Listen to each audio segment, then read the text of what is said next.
इकाई 1 हमारा पर्यावरण। इकाई की रूपरेखा।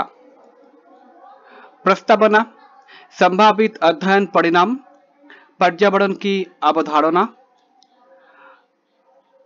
पर्यावरण की घटक और प्रकार, पर्यावरण के घटक, पर्यावरण के प्रकार, जीवन के लिए पर्यावरण का महत्व, मानव पर्यावरण संबंध, संपोषणीयता और सतत विकास की संकल्पता, पर्यावरणीय अध्ययन की बहुविषयी प्रकृति, पर्यावरणीय अध्ययन का महत्व, सारांश, अंत में कुछ प्रश्न उत्तर, अन्य सदर्थ पाठ्य सामग्री।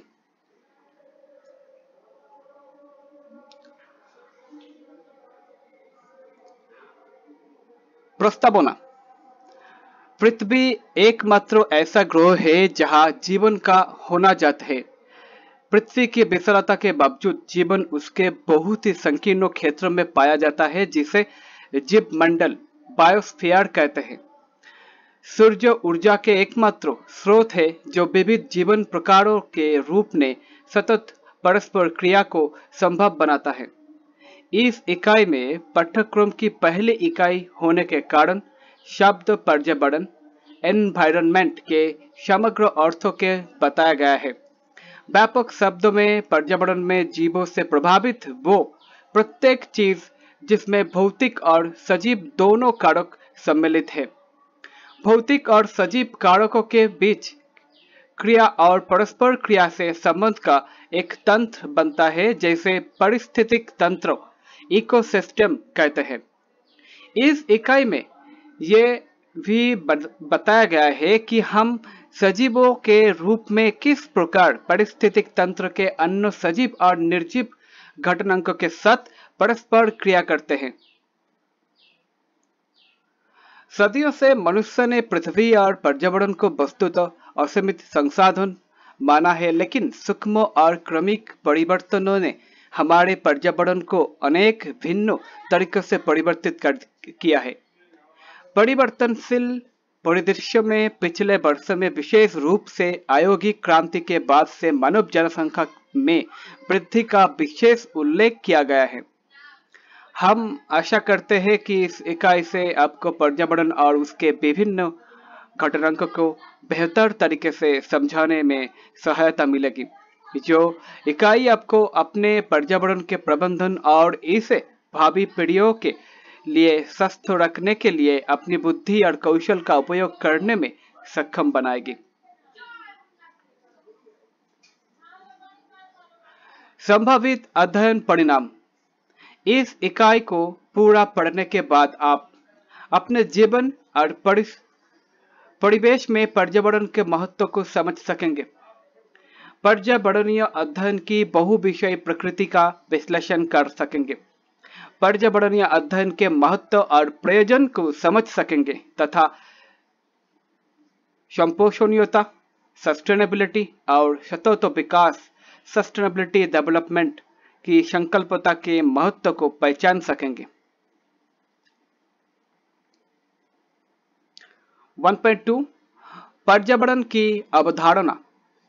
प्रत्येक जीवित जीव का एक विशिष्ट परिवेश अथवा माध्यम होता है जिसके साथ वो निरंतर परस्पर क्रिया करता है, अपना भोजन प्राप्त करता है और जिसके प्रति वो पूर्णतः अनुकूलित होता है।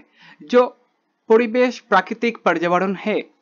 शब्द प्राकृतिक पर्यावरण से हमारे मन में भूदृश्य जैसे मृदा, जल, पर्वत अथवा मरुस्थल के व्यापक आयाम आते हैं, जिन्हें अधिक यथार्थ रूप से भौतिक अथवा अजैविक प्रभावों जैसे आर्द्रता, तापमान, मृदा के गठन और वायु की गुणवत्ता में परिवर्तनों के रूप में वर्णित किया जा सकता है। इसमें जीव विज्ञानी अथवा जैविक प्रभाव भी सूक्ष्मजीवी और जंतुओं के रूप में सम्मिलित होते हैं अथवा पर्यावरण को किसी जीव के परिवेश को सजीव और निर्जीव घटनाओं को प्रभावों और घटनाओं के कुल योग के रूप में परिभाषित किया जाता है। हम सबसे पहले आरंभ करते हैं कि पर्यावरण क्या है। शब्द एनवायरनमेंट, पर्यावरण, फ्रांसीसी से शब्दों एनवायरनमेंट से व्युत्पन्न है, जिसका अर्थ है खड़े हुए अथवा इर्द गिर्द, जबकि मेंट का अर्थ है किया जानी पर्यावरण, एनवायरनमेंट जीव और प्रकृति के बीच क्रिया है। मनुष्य के लिए अनेक प्रकार की पर्यावरण होते हैं, जैसे घर का पर्यावरण, व्यावसायिक पर्यावरण, राजनैतिक पर्यावरण इत्यादि। लेकिन हम सिर्फ प्राकृतिक पर्यावरण के चर्चा करेंगे। वायु, जल, थल, पादप, जंतु तथा अन्य जीव। प्रकृति में कोई भी जीव अपने पर्यावरण से परस्पर क्रिया करके उसे प्रभावित करता है और उसके द्वारा प्रभावित होता है। अतः पर्यावरण वायु, जल और थल का कुल योग है। किसी जीव के जीवन पर पर्यावरण के प्रभाव का सबसे प्रमुख गुण पर्यावरणीय तत्वों की परस्पर क्रिया है। ये अजैविक और जैविक कारण गतिक प्रकृति के होते हैं और जीवन में प्रति क्षण एक दूसरे से परस्पर क्रिया करते रहते हैं। कोई भी जीव अकेले अन्य जीवों से परस्पर क्रिया किए बगैर नहीं जी सकता है। अतः प्रत्येक जीव के पास अन्य जीव उसके पर्यावरण के भाग के रूप में होता है। आप जानते होंगे कि प्रत्येक जंतु प्रत्येक अथवा अप्रत्यक्ष रूप से पादपों मूल रूप से हरे पादपों पर निर्भर होते हैं, जो अपना भोजन स्वयं बनाते हैं। पादपों भी कुछ बातों जैसे पुष्पों की परागन और फलों तथा चीजों के प्रकीर्णन के लिए जंतुओं पर निर्भर करते हैं। आइए अब हम पर्यावरण की अवधारणा को एक उदाहरण के समझाने का प्रयास करते हैं। चित्र देखिए। क्या आप तालाब में एक कर्जो मछली के पर्यावरण की पहचान कर सकते हैं? उसके पर्यावरण में अजैविक घटक जैसे प्रकाश, तापमान और जल है, जिसमें पोषक ऑक्सीजन, अन्य गैस तथा कार्बनिक तत्व घुले रहते हैं। जैविक पर्यावरण में सूक्ष्मदर्शी जीव जिन्हें प्लवक प्लांटन कहते हैं और जलीय पादप तथा जंतु एवं अपघटक सम्मिलित है। पादप विभिन्न प्रकार के जैसे प्लावी, निम्नग्न तथा आंशिक रूप से निम्नग्न पादप और तालाब के किनारे उगने वाले वृक्ष सम्मिलित है। जंतुओं में कीट, कृमि, मृदु कवची जीव, टटबल, मेढक, पक्षी और विभिन्न प्रकार की मछलियां होती हैं। अपघटक मृत पौषी सैप्रोट्रॉप्स जैसे जीवाणु और कवक है। चित्र एक तालाब में मछली का पर्यावरण। बाज, जोक, पदप प्लावक, बस मछली, झींगा मछली, अमनीच मछली, गोल कृमि, चपटा कृमि, बोरा, लंबपात जलकीट, तितलियां, मक्खियां, बतख, प्राणी प्लावक, स्टिकलबैक मछली, मृतोजीवी, मृद जल में पिकपाटी जीव। अभी तक आप ये समझ गए होंगे कि पर्यावरण स्थैतिक नहीं होता है। जैविक और अजैविक कारक प्रभावों में और निरंतर परिवर्तनशील रहते हैं। जीव पर्यावरण में हुए परिवर्तनों को एक सीमा तक की सहन कर पाते हैं, जो उनका सहनशीलता विस्तार रेंज ऑफ टॉलरेंस कहलाता है।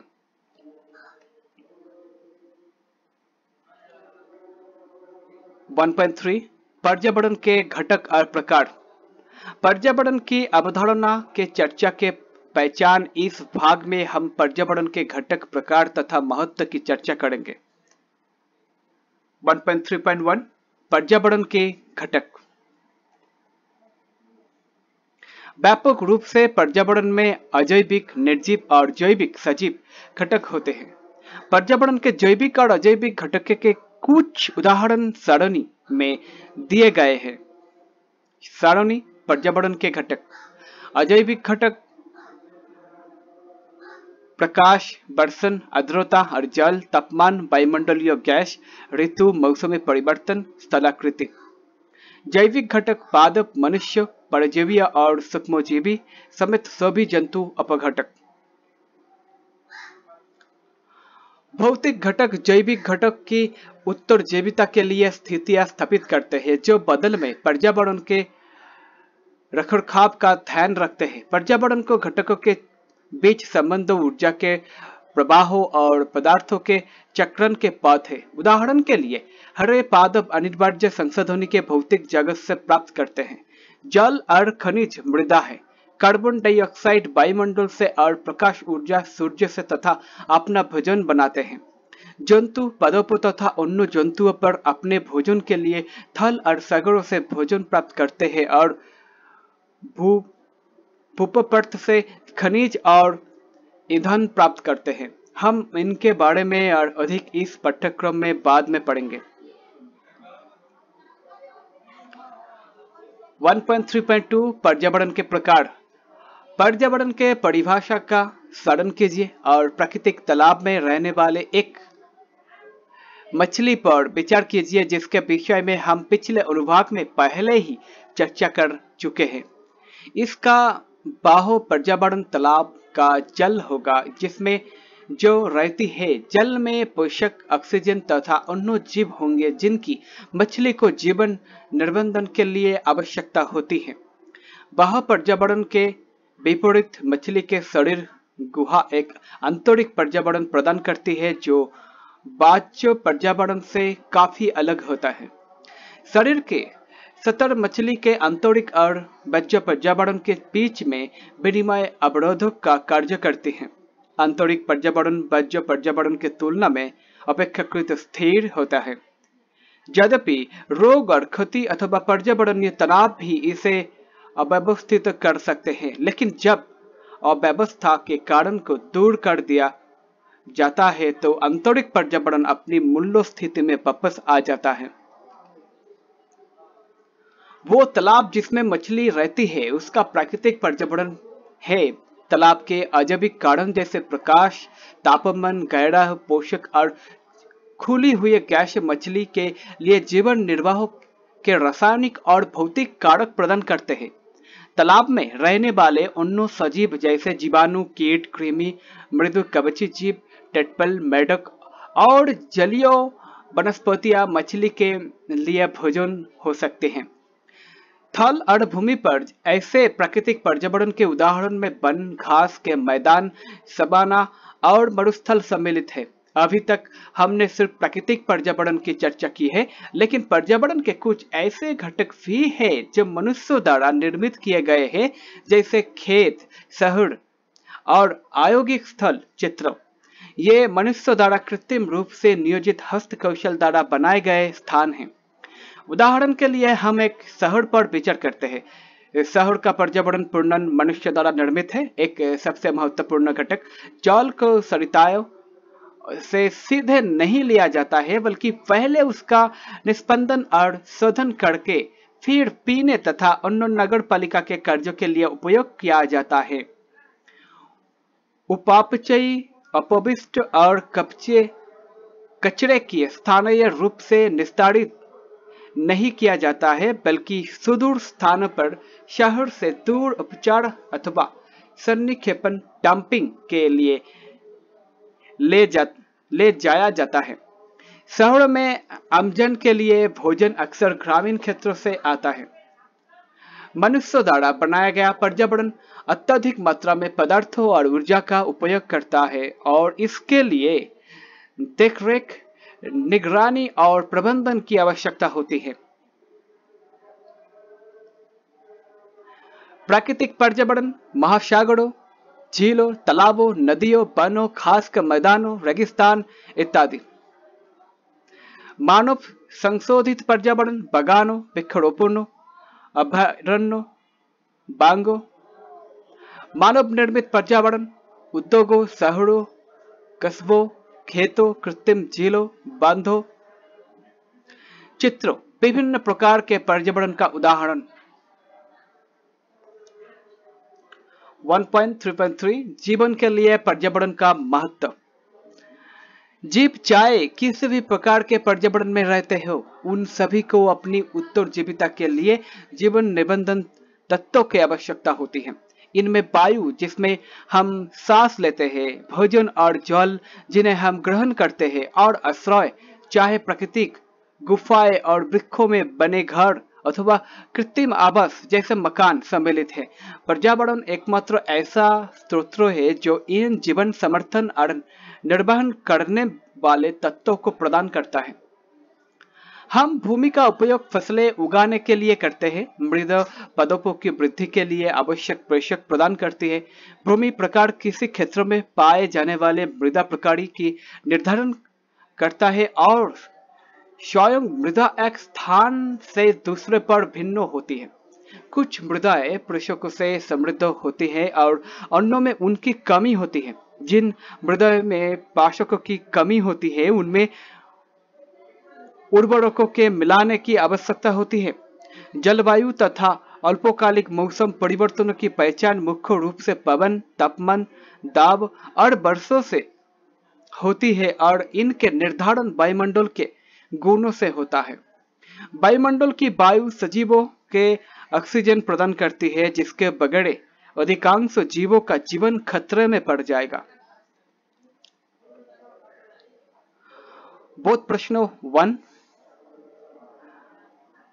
करिए एवं कमेंट करिए।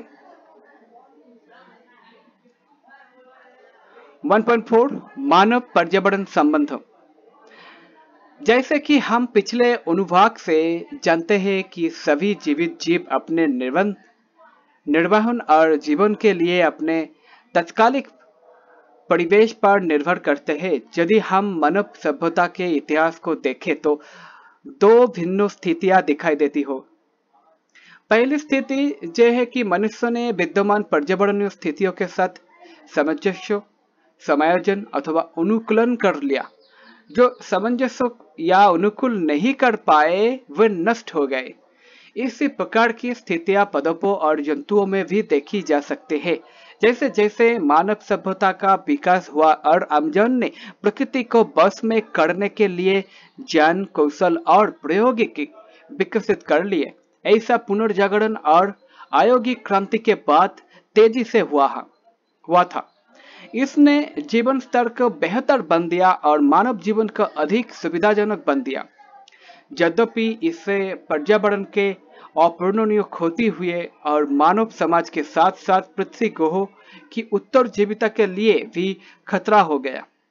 इसलिए यह समझा गया कि विकास और प्रकृति के संरक्षण के चीज एक संतुलन होना चाहिए।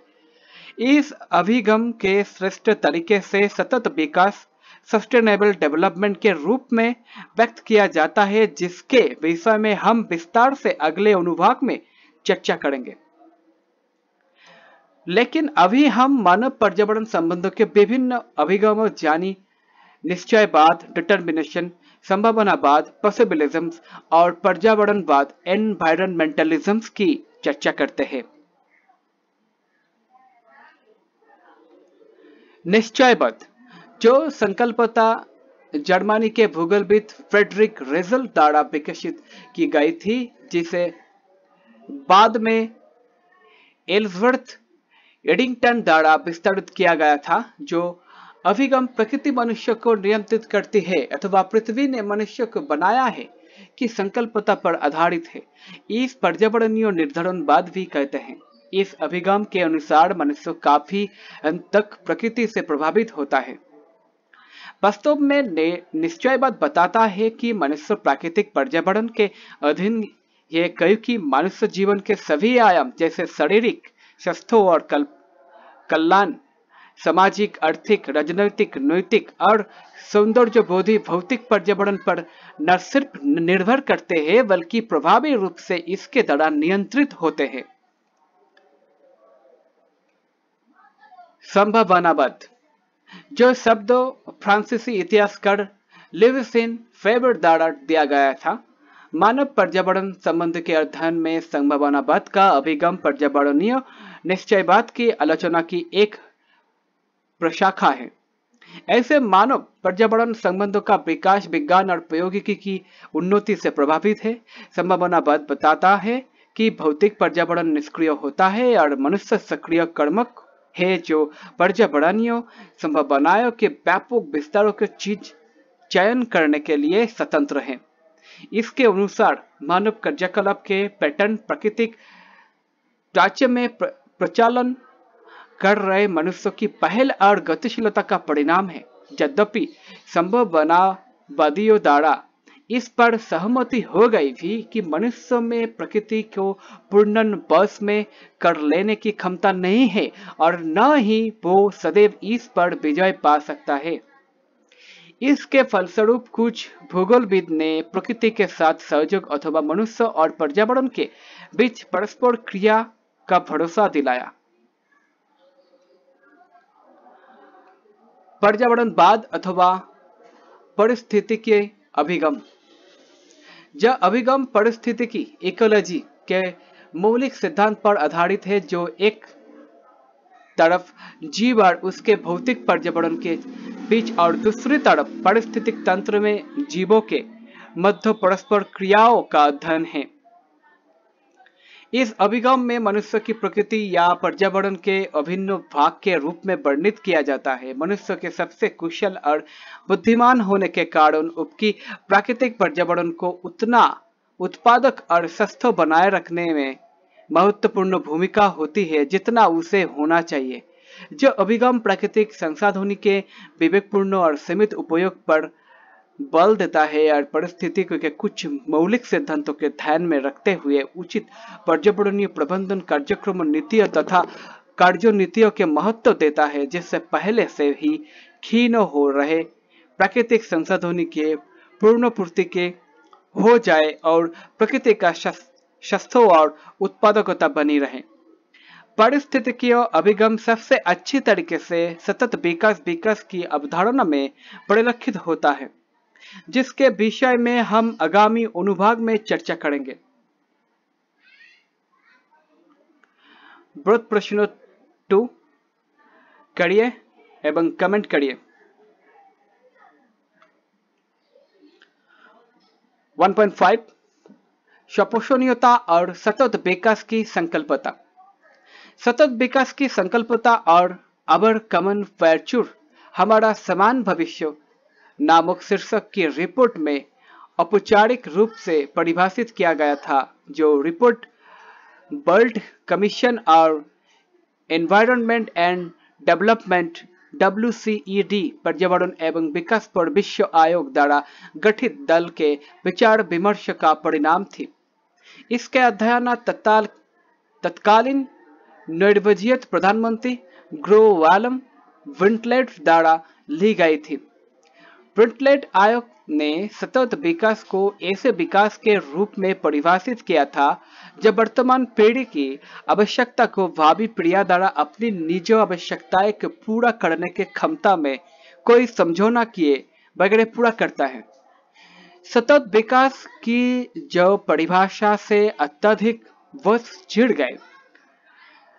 वैज्ञानिकों का मत था कि शब्दों आवश्यकता और विकास को रिपोर्ट में उचित रूप से परिभाषित नहीं की गया है।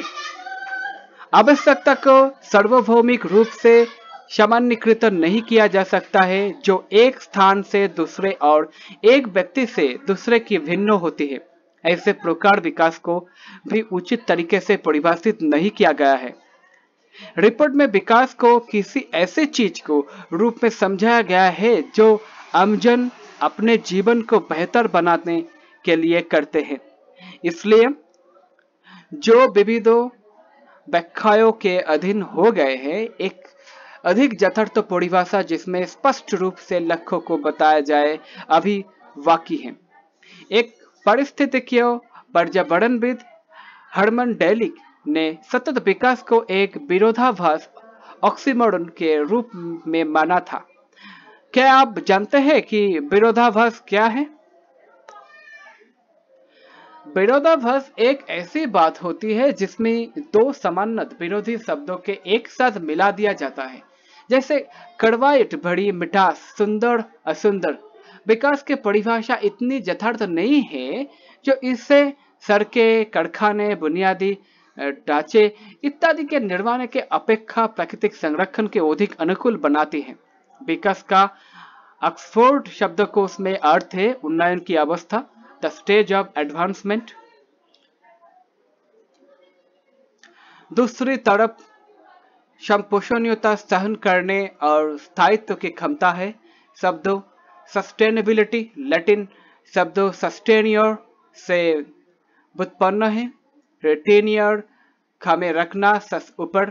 शब्दकोशों में सस्टेन और धारण करने के 10 से अधिक अर्थ है, जिनमें मुख्य है बनाए रखना, सहारण देना अथवा सहन करना। यही नहीं, जैसा कि माइकल रेटकिल द्वारा कहा गया है, संपोषणीयता सस्टेनेबिलिटी पर चर्चा बीते वर्षों में क्रमिक रूप से मानव आवश्यकताएं से हटकर लगभग अगोचर रूप से मानवाधिकारियों पर चली गई है। इसलिए संपोषणीयता वो प्रक्रिया है जो उस संसाधन आधार को क्षीण किए बगैर जिस पर वो निर्भर करती है अनंत काल तक जारी रह सकती है।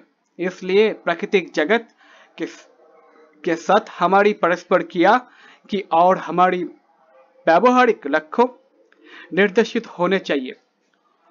संपोषणीयता की मार्गदर्शी सिद्धांत पारिस्थितिक, आर्थिक, सामाजिक और सांस्कृतिक आयामों तक विस्तारित है।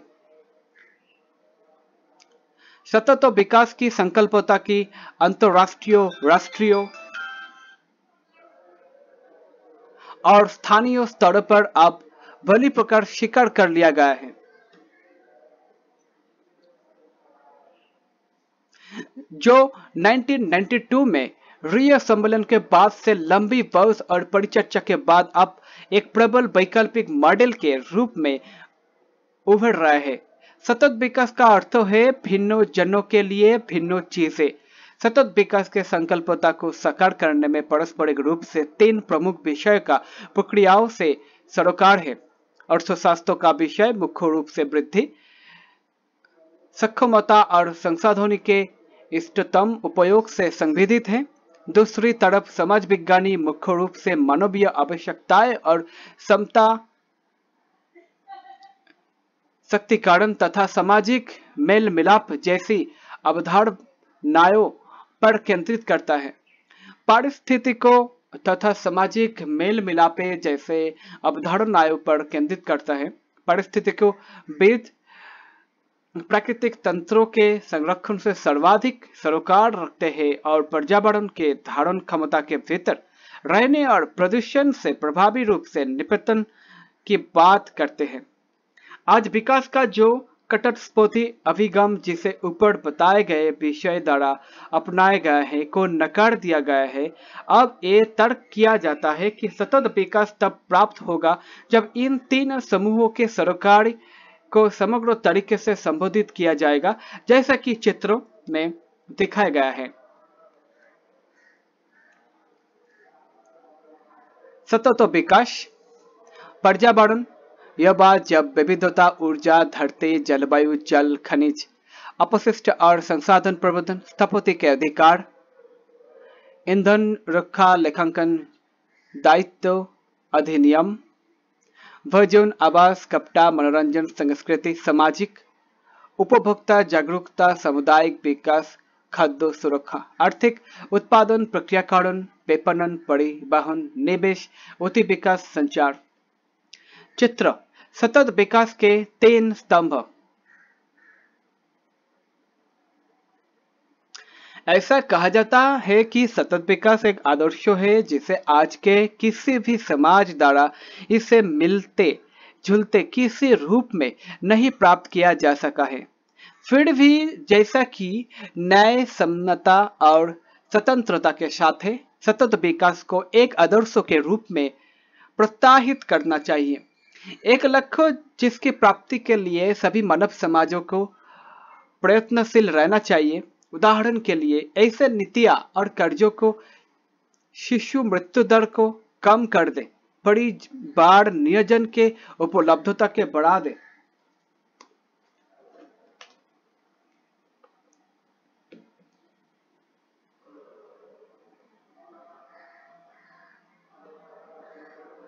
वायु की गुणवत्ता बेहतर बना दे, अधिक प्रचुर मात्रा में शुद्ध जल प्रदान करे, प्राकृतिक पारिस्थितिक तंत्रों का संरक्षण और सुरक्षा करे, मृद अपरदन को कम करे और पर्यावरण में विषाक्त रसायनों के निर्मुक्ति को कम करे, जो सभी समाज को सही दिशा में एक सतत भविष्य की ओर ले जाए।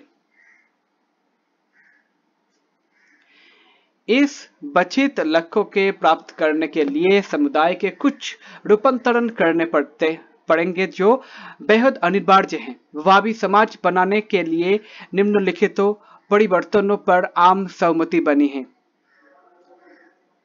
एक, जनसंख्यीय परिवर्तन। निरंतर वृद्धि करती जनसंख्या से एक ऐसी जनसंख्या की और जो स्थिर हो। एक, संसाधन परिवर्तन। ऐसे अर्थव्यवस्था की और जो पूरी तरह से वृद्धि अभिभूत न हो बल्कि प्रकृति के सृजनात्मक कला पर अधिक भरोसा कर और पारिस्थितिक तंत्र को पूंजी को क्षीण होने से बचाए। एक, प्रायोगिक परिवर्तन। प्रदूषण गहन आर्थिक उत्पादन से पर्यावरण हितैषी प्रक्रिया के और एक, राजनैतिक और सामाजिक परिवर्तन। एक, सामुदायिक परिवर्तन। सतत विकास को प्राप्त करने के लिए प्राथमिकता के क्षेत्रों। 1, जनसंख्या वृद्धि में मंदित करना। अन्य सभी प्राथमिकता वाले क्षेत्रों को संबोधित करने के लिए अनिवार्य है। 2, गरीबी, असमानता और तीसरी दुनिया, अल्प विकसित और विकासशील।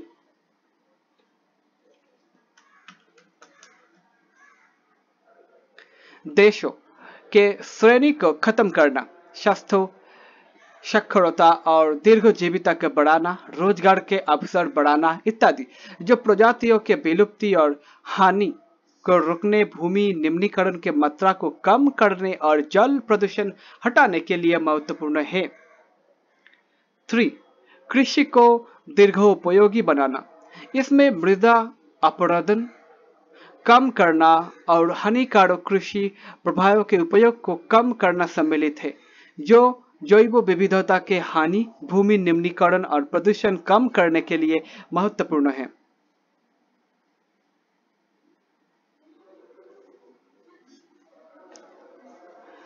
4, वन तथा अन्य पर्यावासों का संरक्षण। इसमें बंजर भूमियों पर पुनर्वनरोपण और पुनर्वन और वनरोपण, अन्य सजीव संसाधनों का संरक्षण, ग्रीन हाउस गैसों तथा ओजोन परत क्षीणता का नियंत्रण सम्मिलित है, जो वायु प्रदूषण, भूमि निम्नीकरण, ऊर्जा को और खनिजों के क्षय को कम करने के लिए महत्वपूर्ण है। 5, जल और ऊर्जा के उपयोग को दीर्घोपयोगी बनाना।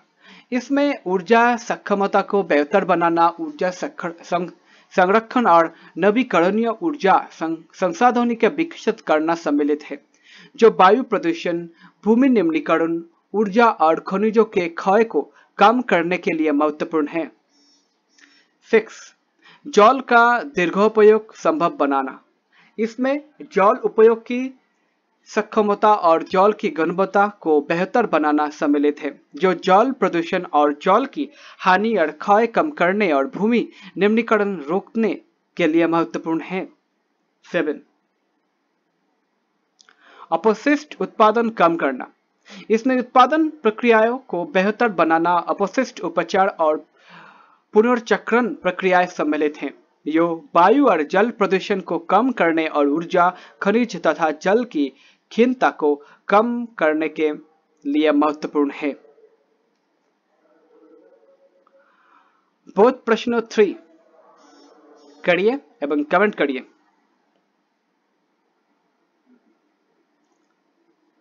1.6 पर्यावरणीय अध्ययन के बहुविषयी प्रकृति। अब तक आप ये समझ गए होगी कि पर्यावरण हमें अनेक तरीके से प्रभावित करता है। उदाहरण के लिए, जिस जल का हम उपयोग करते हैं, जिस वायु में हम सांस लेते हैं, जिस जलवायु स्थितियों में हम रहते हैं और हमारे आसपास का परिवेश जहां हम जीते हैं, सभी का हम पर प्रभाव पड़ता है। प्राकृतिक स्थितियों में सामान्य जीवित जीव अपने पर्यावरण के साथ एक संतुलन बनाए रखने रखते हैं। मनुष्यों ने अपने कौशल और विज्ञान की सहायता से अपनी आवश्यकता अनुसार पर्यावरण को अनुकूलित कर दिया है, लेकिन ऐसे करने में हमने जीवन के भंगुर जटिल बुने जाले को और जीवनदायी तंत्रों को विदारित कर दिया है। पर्यावरण के साथ समग्र रूप से इन सभी परस्पर क्रियाएं पर्यावरण अध्ययन के विषय है। इसलिए पर्यावरणीय अध्ययन अध्ययन की वो शाखा जिसमें पर्यावरण को नैसर्गिक अथवा प्रेरित परिवर्तनीय और संजीवों पर उनके प्रभाव का अध्ययन किया जाता है। पर्यावरणीय अध्ययन में ज्ञान का बड़ा क्षेत्र समाहित है, जिसमें वो प्रत्येक सरोकार सम्मिलित है जो किसी जीव को प्रभावित करता है। मानवीय दृष्टिकोण से इसका अर्थ है कि जो एक अनुप्रयुक्त विज्ञान के जिसमें उन सभी संभावित उत्तरों को जानने का प्रयास किया गया है जो मानव की पृथ्वी पर उसकी सभी सीमित संसाधनों के साथ दीर्घ उपयोगी बनाते हैं। इसमें न सिर्फ पर्यावरण के भौतिक और जैविक गुणों का अध्ययन सम्मिलित है, बल्कि पर्यावरण को आर्थिक, सामाजिक, सांस्कृतिक और जहां तक कि राजनीतिक और वैधिक पहलू भी सम्मिलित है। विभिन्न मुद्दे जैसे कच्चे और सुरक्षित पेयजल, सच्चे और ताजी वायु, सच्चे जीवन स्थितियां, उत्पादक भूमि, अच्छी गुणवत्ता के खाद्य पदार्थों और सतत विकास को पर्यावरणीय अध्ययन में सम्मिलित किया गया है। पर्यावरण विज्ञान और पर्यावरणीय अध्ययन का महत्व विवादित नहीं हो सकता है। सतत विकास की आवश्यकता भावी मानवता के लिए प्रमुख है। प्रदूषण, वनों और जीव विविधता की हानि जैसा अपशिष्ट वियोजन, पर्यावरण का निम्नीकरण, भूमंडलीय तापन और जलवायु परिवर्तन, ओजोन परत की क्षीणता और जीव विविधता की हानि जैसे मुद्दों को जारी समझाए ने सभी जन को पर्यावरणीय मुद्दों के लिए जागरूक बना दिया है।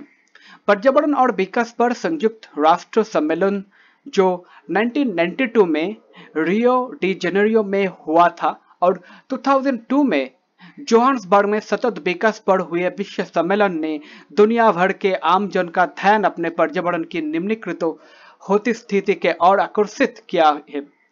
इसे पुनः संयुक्त राष्ट्र द्वारा वर्ष 2015 में 17 विकास लक्ष्य 17 सस्टेनेबल डेवलपमेंट गोल को अपनाकर पुनर्परिभाषित तो किया गया है। इस सम्मेलन में निर्णय लिया गया है इससे 2016 से 2030 के चित सतत विकास लक्ष्यों को हासिल करना है। वक्स सतत विकास के लक्ष्य अगस्त 2016 में 193 देश निम्नलिखित 17 लक्ष्यों पर सहमत हो गए। 1. पूरे विश्व से गरीबी की सभी रूपों की समाप्ति। 2. भूख की समाप्ति, खाद्य सुरक्षा और स्वस्थ जीवन का बढ़ावा। 3. सभी आयु के लोगों में स्वस्थ सुरक्षा और स्वस्थ जीवन का बढ़ावा। 4. समावेश और नए संगत गुणवत्ता युक्त शिक्षा सुनिश्चित करने के साथ ही सभी को सीखने और अवसर देना। 5. लैंगिक समानता प्राप्त करने हैं, साथ ही महिलाओं और लड़कियां को सशक्त करना। 6. सभी के लिए स्वच्छता और पानी के सतत प्रबंधन के उपलब्धता सुनिश्चित करना। 7. सस्ती, विश्वसनीय, टिकाऊ और आधुनिक ऊर्जा तक पहुंच सुनिश्चित करना। 8. सभी के लिए निरंतर समावेश और सतत आर्थिक विकास, पूर्ण और उत्पादक रोजगार और बेहतर कार्य को बढ़ावा देना। 9. लचीले बुनियादी ढांचे, समावेशी और सतत आयोगीकरण के बढ़ावा। 10. देशों के बीच और भीतर समानता के कम करना। 11. सुरक्षित, लचीले और टिकाऊ शहर और मानव बस्तियों का निर्माण। 12. स्थायी खपत और उत्पादन पैटर्न की सुनिश्चित करना। 13. जलवायु परिवर्तन और उसके प्रभावों के निपटन के लिए तत्काल कार्रवाई करना। 14 स्थायी सतत विकास के लिए महासागरों, समुद्रों और समुद्री संसाधनों के संरक्षण और उपयोग। 15 सतत उपयोग के बढ़ावा देने वाले स्थलीय पारिस्थितिकीय प्रणालियों, सुरक्षित जंगलों, भूमिखंडन और जैव विविधता के बढ़ने नुकसान को रोकने का प्रयास करना। 16 सतत विकास के लिए शांतिपूर्ण और समावेशी समितियों का बढ़ावा देने के साथ भी सभी स्तरों पर इन्हें प्रभावी जवाबदेह बनाना ताकि सभी के लिए न्याय सुनिश्चित हो सके। 17 सतत विकास के लिए वैश्विक भागीदारी के पुनर्जीवित करने के अतिरिक्त कार्यान्वयन के साधनों के मजबूत बनाना। भारत जैव विविधता से समृद्ध हो जो अमेज़न के विविध संसाधन प्रदान करते हैं। सिर्फ लगभग 17 लाखों जीवित जीवों को वैश्विक रूप से वर्णित और उनका नामकरण किया गया है। अभी उनके अन्नों का वर्णन और नामकरण करना बाकी है। उनको यथास्थल ex situ उनके प्राकृतिक पर्यावरण के बाहर और बहिस्थल in situ अपने प्राकृतिक पर्यावरण की स्थितियों में संरक्षित करने का प्रयास किए गए हैं। आप इकाई 8 में यथास्थल और बहिस्थल संरक्षण के विषय में पढ़ेंगे। पर्यावरण का विनाश, ऊर्जा संसाधनों का अत्यधिक उपयोग और पर्यावरणीय प्रदूषण बड़ी संख्या में जीवन प्रकारों की हानि, विलुप्ति के लिए उत्तरदायी पाए गए हैं। जो डर है कि पृथ्वी पर जीवन का बड़ा अनुपात निकट भविष्य में नष्ट हो सकता है। इन मुद्दों को व्यापक रूप से इस पाठ्यक्रम की अगली तरह इकाइयों में वैश्विक और राष्ट्रीय दोनों स्तरों पर संबोधित किया गया है।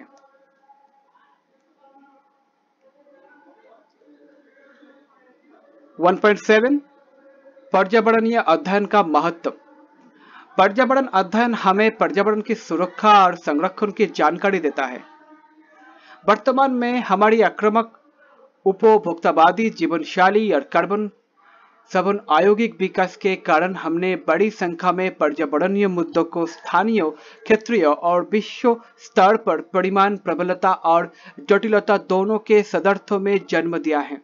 हम पर्यावरण अध्ययन में इन मुद्दों पर इनके उपशमन के लिए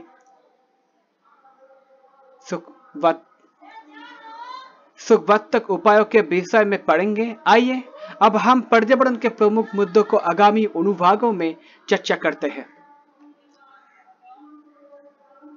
1 पर्यावरणीय मुद्दे अंतर्राष्ट्रीय महत्व के हैं। जो अब अच्छे तरीके से समझ लिया गया है कि पर्यावरणीय मुद्दे जैसे भूमंडलीय तापन, ग्लोबल वार्मिंग और जलवायु परिवर्तन, क्लाइमेट चेंजिंग, ओजोन परत की क्षीणता, ओजोन लेयर डिप्लेशन, अम्ल वर्षा, समुद्री प्रदूषण और जीव विविधता के हानि, लॉस ऑफ बायोडाइवर्सिटी महज राष्ट्रीय मुद्दे नहीं बल्कि वैश्विक मुद्दे हैं। अतः इनका मुकाबला अंतर्राष्ट्रीय प्रयास और सहयोग से किया जाना चाहिए। 2 आधुनिकीकरण और विकास के कारण समस्याओं का आविर्भाव। आधुनिक काल में विकास ने औद्योगिकीकरण, शहरीकरण, आधुनिक परिवहन प्रणालियां, कृषि, आवास इत्यादि को जन्म दिया है। जब पश्चिम का विकास हुआ तो ऐसा संभवतः उसके क्रियाकलापों के पर्यावरणीय प्रभावों के अज्ञानता के कारण हुआ था। स्पष्ट रूप से ऐसा पथ न तो व्यावहारिक और न ही वांछनीय है। विकासशील जगत अब पर्यावरणीय निम्नीकरण के बगैर विकास करने के चुनौती का सामना कर रहा है। 3 जनसंख्या में विस्फोटक वृद्धि। विश्व जनगणना दर्शाती है कि पृथ्वी का प्रति 7 में से 1 व्यक्ति भारत में रहता है। स्पष्ट तौर पर विश्व जनसंख्या के 16% और सिर्फ 2.4% भूमि क्षेत्रफल के साथ भूमि समेत सभी प्राकृतिक संसाधनों पर अत्यधिक दबाव है, जो प्राकृतिक संसाधनों में सभी के हित के लिए कुशल प्रबंधन की आवश्यकता को महत्व देता है। 4 वैकल्पिक समाधान की आवश्यकता। यह विकास रूप से विकासशील देशों के लिए अनिवार्य है कि वे विकास के लक्ष्यों को पूरा करने के लिए वैकल्पिक पथ की तलाश करें। जो लक्ष्य विकसित जगते से इस मायने में भिन्न होना चाहिए कि इसमें प्राकृतिक संसाधनों का संरक्षण हो सके और व्यर्थ उपयोग से बचा जा सके। 5. विकास की विवेकपूर्ण योजना की आवश्यकता। संसाधनों के निकासी, प्रसंस्करण और उत्पादों का उपयोग सभी को विकास की किसी भी योजना में पारिस्थितिक चक्रों के साथ समक्रमिक होना चाहिए। हमारे कार्यालय पर्यावरण और विकास के सतत होने के लिए नियोजित होने चाहिए। बहुत प्रश्नों 4 करिए एवं कमेंट करिए। 1.8 सारांश। पर्यावरण के उन सभी सजीव और निर्जीव घटकों, प्रभावों और घटनाएं के कुल योग के रूप में परिभाषित किया जाता है जो जीव को घेर रहती है। व्यापक रूप से पर्यावरण में अजैविक, निर्जीव और जैविक सजीव घटक सम्मिलित हैं। ब्रुटलैंड आयोग में सतत विकास को ऐसे विकास के रूप में परिभाषित किया है जो वर्तमान पीढ़ी की आवश्यकताओं को भावी पीढ़ियों द्वारा अपनी निजी आवश्यकताओं को पूरा करने के लिए कोई समझौता किए बगैर पूरा करता है। ये कहा जाता है कि सतत विकास एक आदर्श स्थिति है जिसे कोई भी समाज प्राप्त करने में सक्षम नहीं है। फिर भी जैसा कि न्याय, समानता और स्वतंत्रता के साथ है, सतत विकास को एक आदर्श, एक लक्ष्य जिसकी और सभी मानव समाजों के बढ़ने की आवश्यकता है के रूप में प्रत्याहित करना महत्वपूर्ण है। संपोषणीयता का अर्थ उस प्रक्रिया से है जो अनंत काल तक उस संसाधन आधार के सन्निकृत किए बगैर जारी रह सकती है जिस पर हम निर्भर करते हैं। इसलिए जो एक व्यवहारिक लक्ष्य है जिसकी और हमारी प्राकृतिक जगत के साथ परस्पर क्रिया को कार्य करना चाहिए। संपोषणीयता के मार्गदर्शी सिद्धांत पारिस्थितिक, सामाजिक, आर्थिक और सांस्कृतिक आयामों एक विस्तारित है और इनके स्पष्ट लाभ है। पर्यावरण अध्ययन हमें पर्यावरण के संरक्षण और सुरक्षा की जानकारी देता है। वर्तमान है हमारी आक्रामक उपभोक्तावादी जीवन शैली और कार्बन संघन आयविक विकास के कारण हमने उनके पर्यावरणीय मुद्दों को परिमाण, प्रबलता और जटिलता के सदर्थ व स्थानीय, क्षेत्रीय और वैश्विक स्तर पर उत्पन्न किया है। इसके परिणाम स्वरूप जीवन के गुणवत्ता और जहां तक कि पृथ्वी पर मानव की उत्तरजीविता को ही खतरा हो गया है। हम इन मुद्दों और इनके उपशमन के लिए सुरक्षा उपाय के विषय में पर्यावरण विज्ञान में पढ़ेंगे।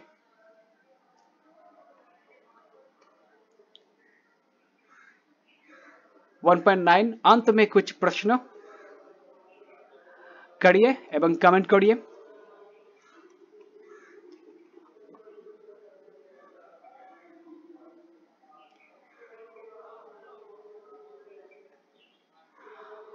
अन्य सदर्थ पाठ्य सामग्री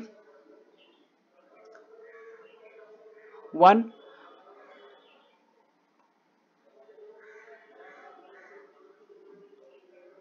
Varucha E 2005 textbook of environmental studies for undergraduate courses, Hyderabad University Press India Private Limited. 2 Botkin, D.B. and Keller EA 8th edition 2011 Environmental Science Earth as a Living Planet, New Delhi Willy India Private Limited. 3 Kaushik A 2nd edition 2004 Environmental Studies, New Delhi New Age International Private Limited. 4 Raja Gopalan R 3rd edition 2015 Environmental Studies, New Delhi Oxford University Press. 5 Reddy MA 2007 Textbook of Environmental Science and Technology, Hyderabad BS Publication. 6 Wright RT 2008 Environmental Science Towards a Sustainable Future, New Delhi PHL Learning Private Limited.